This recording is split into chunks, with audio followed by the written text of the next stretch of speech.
Media మిత్రులందరికీ నమస్కారం. Advance Makar Sankranti శుభాకాంక్షలు.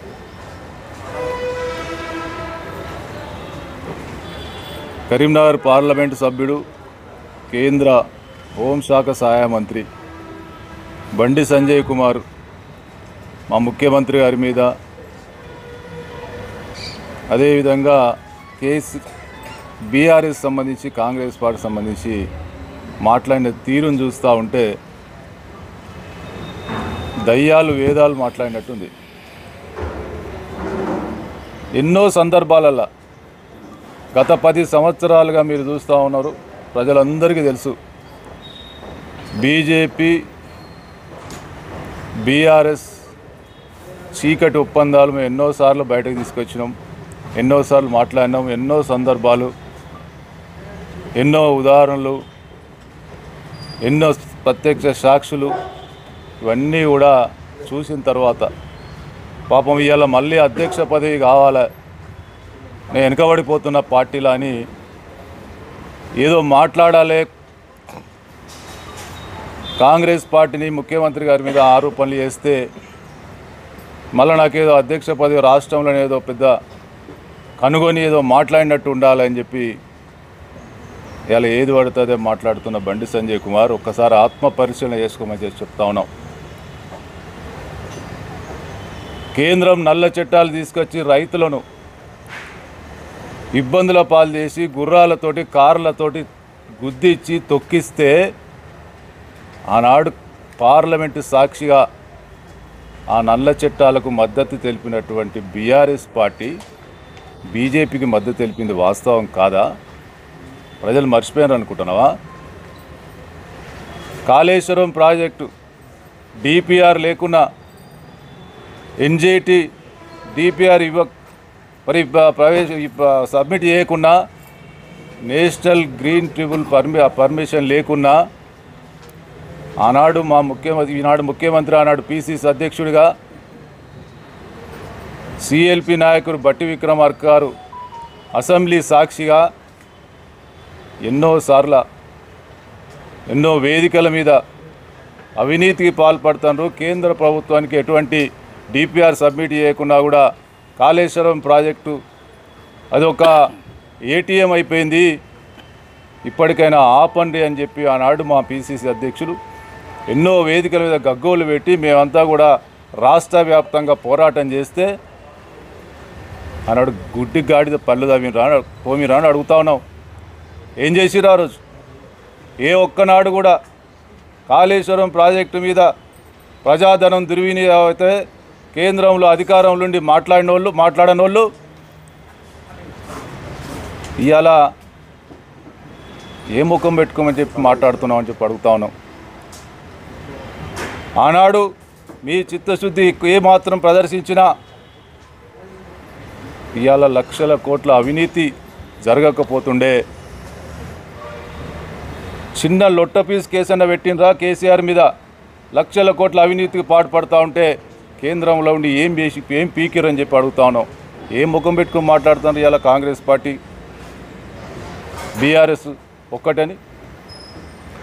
ఇవాళ ఈ ఫార్ములా కేసు కూడా వాళ్ళు చేసిన అవినీతి చిట్టా భాగవతం ఒక్కొక్కటి ఇప్పడంలో భాగంగానే ఇలా కేటీఆర్కి సంబంధించిన ఈ ఫార్ములా కేసు బయటకు తీసుకొచ్చాం. చిత్తశుద్ధితోటి ఇలా ఆ కేసు విషయంలో ప్రభుత్వం చిత్తశుద్ధితోటి ఉంది. మరి ఎందుకు ఈరోజు కూడా మీరు కేంద్రంలో ఆనాడు ఉన్నాడు, ఈనాడు ఉన్నారు, ఇన్ని కోట్ల అవినీతి భాగవతం కాళేశ్వరం ప్రాజెక్టుతో పాటు ఎన్నో మిషన్ భగీరథతో పాటు ఇలా ఈ ఫార్ములా కావచ్చు, ఎన్ని అవినీతి భాగవతాలు బయటకు వచ్చినప్పుడు కూడా ఎందుకు మీ చిత్తశుద్ధిని ప్రదర్శిస్తలేరు? మీకున్నటువంటి ఒప్పందం ఏంది అని ఈరోజు అడుగుతా ఉన్నాం. మీరు మమ్మల్ని అడుగుడు కాదు, ప్రజలకు జవాబు చెప్పాల్సినటువంటి బాధ్యత 10 సంవత్సరాలుగా మీరు చేసినటువంటి భాగవతాలన్నీ ఒక్కటి కాదు, 2 కాదు. మీ చీకటి ఒప్పందాల వల్ల ఇలా రాష్ట్రం ప్రజాధనం లక్షల కోట్లు లూటీ కావడానికి కారణం మీ చీకటి ఒప్పందాలు. మీ చీకటి ఒప్పందాల వల్లనే ఈరోజు లక్షల కోట్ల అవినీతి జరిగింది. ఇలా లక్షల కోట్ల అప్పు ఇలా ప్రజల మీద భారం పడ్డది. ఇన్ని జరుగుతూ ఉంటే ఇంకా కాంగ్రెస్ పార్టీ మీద, కాంగ్రెస్ ప్రభుత్వం యొక్క చిత్తశుద్ధి మీద మా ముఖ్యమంత్రి రేవంత్ రెడ్డి గారు ఇవాళ ప్రజాపాలన సాగిస్తూ ఉంటే మీ తెలంగాణలో మీ ఉనికి కోల్పోయే పరిస్థితి ఉంది. ఆ ఉనికిని కాపాడుకోవడం కోసం ఇలా ఆరోపణలు చేస్తున్నారు తప్ప నీ చీకటి భాగవతం ఖచ్చితంగా కాంగ్రెస్ నాయకులను, కార్యకర్తలను చూస్తూ ఊరుకోం. ఇవాళ రాష్ట్రంలో ఈ పరిస్థితికి కారణం బీఆర్ఎస్కి ఎంత బాధ్యత ఉందో ప్రభుత్వంలో బీజేపీ కేంద్రంలో ఉండి సహకరించడం వల్లనే ఇవాళ రాష్ట్రం అప్పుల పాలు కావడానికి లక్షల కోట్ల అవినీతి బీఆర్ఎస్ పార్టీ ప్రభుత్వం చేసిన దానికి మీరు బాధ్యత వహించాల్సినటువంటి అవసరం ఉంది. బాధ్యత వహించాల్సినటువంటి పరిస్థితి తీసుకొచ్చింది మీరే. తప్పకుండా బాధ్యత ఇవాళ రాష్ట్ర ప్రభుత్వం యొక్క ఈ అవినీతి గతంలో జరిగిన అవినీతి భాగవతానికి మీరే పూర్తి సహకారం అందించడం అనేది అంత జరిగిందని చెప్పి చెప్తా ఉన్నాం. ఇలా కప్పం కడతా ఉన్నారు అని మాట్లాడుతూ ఉన్నాం. అసలు కేసీఆర్ 10 సంవత్సరాలు కేసీఆర్తో కప్పం కట్టించుకున్నది మీరు. కేసీఆర్తో కప్పం కట్టించుకున్నారు కాబట్టి ఏ ఒక్కనాడు కూడా ఏ ఒక్క కేసు పెట్టకుండా, చిన్న లొట్ట పీస్ కేసు కూడా పెట్టకుండా వాడిని కాపాడుకుంటూ వచ్చారు.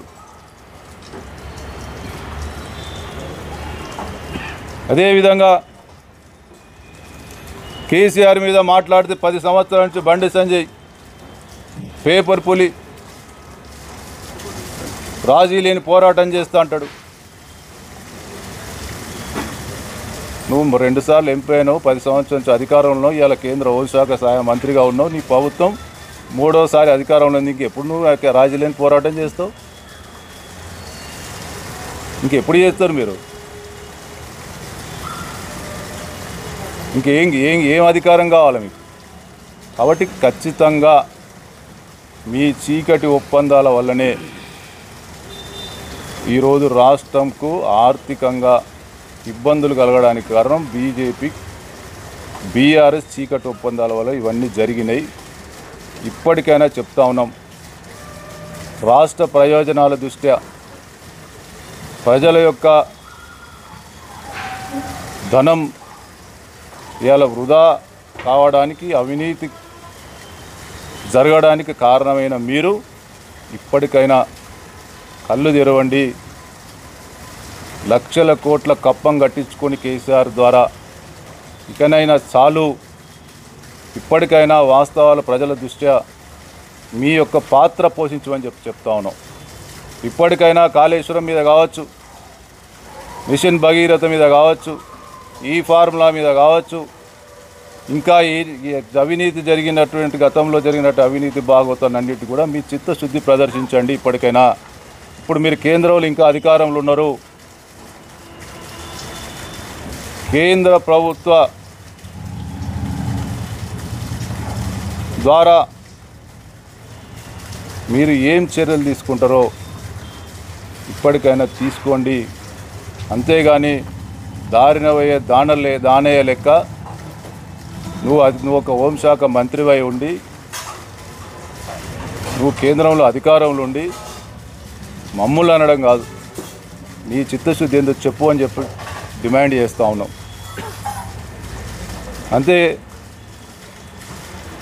అదే కాకుండా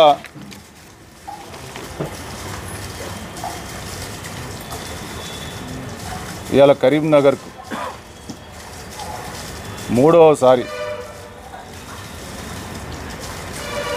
మరి కేంద్రంలో అధికారం నుండి కరీంనగర్కు నీ యొక్క అభివృద్ధి మీద నీ శ్వేతపత్రం విడుదలయ్యని చెప్పి డిమాండ్ చేస్తాం. ఇంకొకసారి మా ముఖ్యమంత్రి గారి మీద కానీ, మా కాంగ్రెస్ ప్రభుత్వం మీద కానీ లేనిపోని ఆరోపణలు, దొంగవై మీరే దొంగతనం చేసి ఈ గత ప్రభుత్వ అవినీతి భాగవతంలో వాటాలు పంచుకొని కరీంనగర్ స్మార్ట్ సిటీ నిధులలో వర్కులలో గోల్మాల్ జరిగితే ఒక్కనాడు మాట్లాడినోని నువ్వు ఇన్ని రకాల రాష్ట్రంలో కరీంనగర్లో మరి అన్ని రకాలుగా జరిగినటువంటి అవినీతిలో భాగస్వాములైన మీరు కాంగ్రెస్ ప్రభుత్వాన్ని కానీ మా ముఖ్యమంత్రి గారి మీద మాట్లాడితే ఖబర్దారని చెప్తా ఉన్నాం.